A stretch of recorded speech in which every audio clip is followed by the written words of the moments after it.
Une feuille de figuier. Si vous regardez bien, vous apercevez une forme de toile d'araignée et un ver. Oui, un petit ver, vous voyez.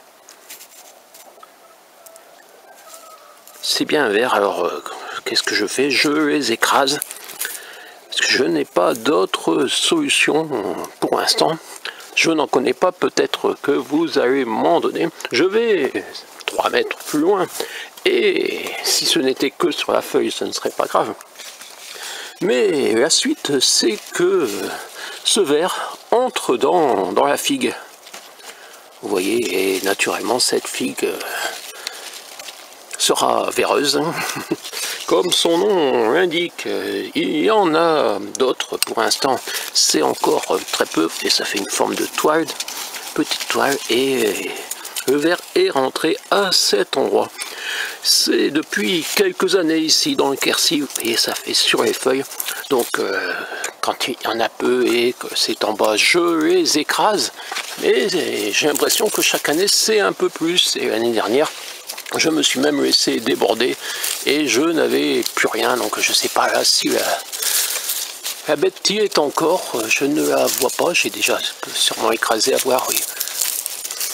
Donc je ne sais pas si vous également vous avez ce genre de problème, c'est-à-dire un ver qui grandit dans la feuille et qui après se rend dans le fruit et donc mange le fruit des figues. Donc on a déjà eu le problème du froid qui nous a emporté la première pousse des figues et voilà, c'est peut-être la suite. Je pense que c'est pas une bonne année pour les figuiers, mais c'est une suite. Donc j'ai regardé, on parle de la mouche du figuier.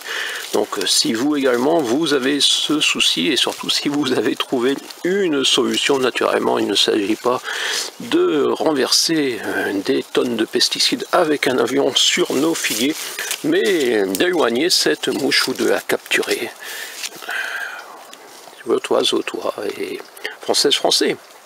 J'informe les agriculteurs qui ne semblent pas toujours le savoir qu'en France, on importe 4/5 de notre consommation de figues. Et oui, pourtant les figues ici dans le Quercy, ça pousse presque partout. Mais les agriculteurs préfèrent mettre du blé, peut-être parce que c'est subventionné et que ça se récolte avec une moissonneuse, je ne sais pas.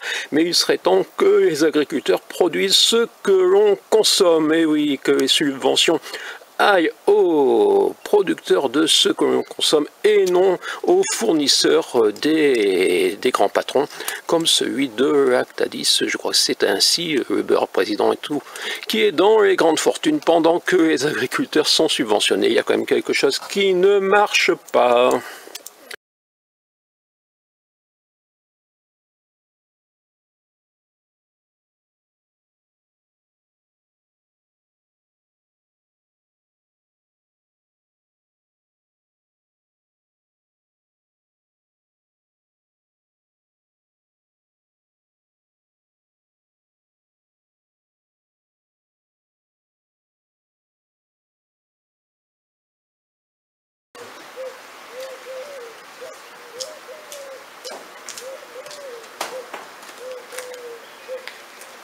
Sept ans après mon 6e roman, la sortie du 7e.